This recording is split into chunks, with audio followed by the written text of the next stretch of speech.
and welcome to Wild Assaults. I'm so glad you're here. On the gloomy banks of the Amazon River, where dense foliage blocks out the sunlight, a group of indigenous people are preparing for a crocodile hunting expedition.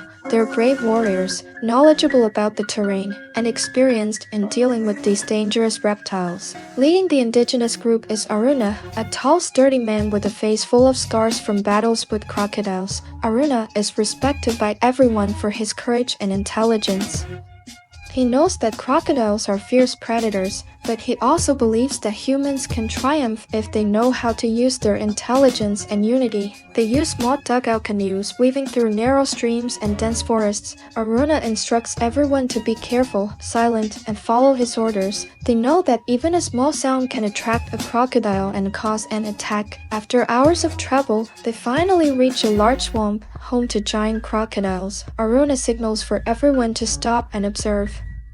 He sees a giant crocodile basking in the sun on a rock near the shore. This crocodile is so large that it could swallow an adult human in one bite. Aruna devises a daring attack plan. He divides the group into two teams, one to distract the crocodile while the other attacks from behind. The distraction team starts poking the water with long spears, creating a loud noise. The giant crocodile is awakened, raises its head and looks around.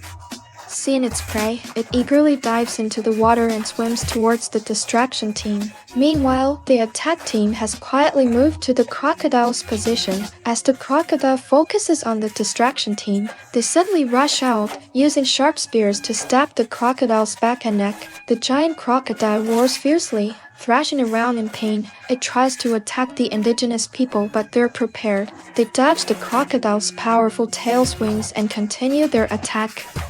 The battle is intense, blood stains the water, and the crocodile's roars echo through the forest. After a while, the giant crocodile is exhausted and collapses, the indigenous people cheering victory. They have defeated the fierce predator and protected themselves from danger. Aruna looks at the fallen giant crocodile, his heart filled with pride and gratitude. He knows that through unity, courage, and intelligence, humans can defeat any enemy, even the most dangerous predators in the wild.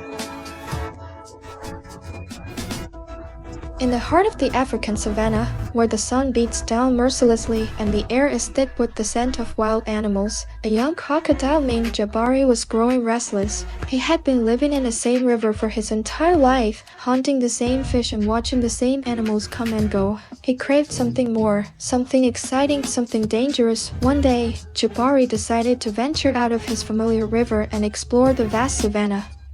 He slithered through the tall grasses, his eyes scanning the horizon for potential prey. As he neared a watering hole, he spotted a group of zebras gathered around the edge drinking thirstily. Jabari's heart pounded with excitement. Zebras were not easy prey, but they were also not as fast or powerful as crocodiles. He knew that if he could time his attack perfectly, he could make a kill that would impress the other crocodiles and earn him their respect. Carefully, Jabari began to stalk the zebras.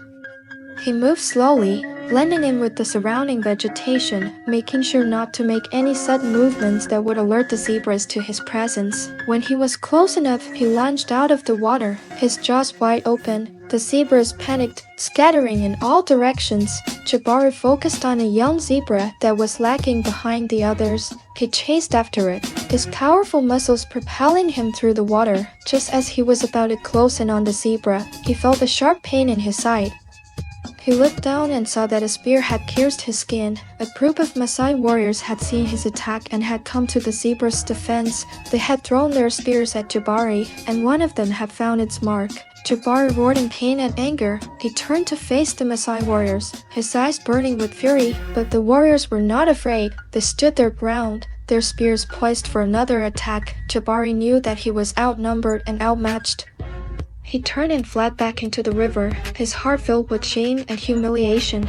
He had failed in his quest for glory, and he had been wounded in the process. As he swam away, Jabari swore to himself that he would get his revenge. He would train harder, he would become stronger, and he would one day return to the savannah and claim the zebra he had lost. From that day on, Jabari became known as the Revenge Crocodile.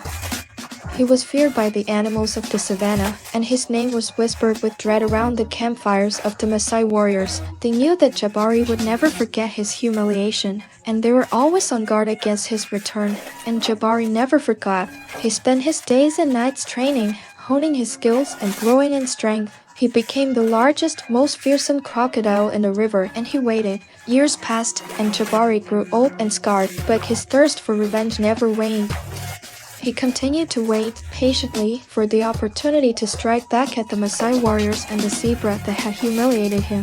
One day, a group of young Maasai warriors came to the watering hole to hunt for zebras. They were unaware of the danger that lurked beneath the surface of the water. As they were drinking, Jabari burst out of the water, his jaws wide open. The warriors screamed in terror, but it was too late. Jabari grabbed one of the warriors in his jaws and dragged him underwater.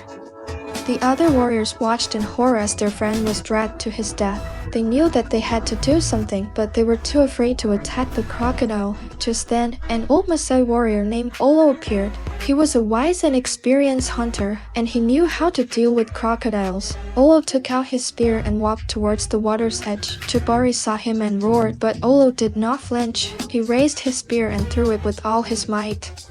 The spear struck Jabari in the eye, and he let out a yelp of pain. He thrashed around in the water, trying to dislodge the spear, but it was too late. He was blinded and weakened. Olo took advantage of Jabari's weakness and charged into the water. He grabbed the crocodile's tail and pulled him out of the river. The other warriors joined in, and together they dragged Jabari back to their camp. There, they tied him up and left him to die in the sun.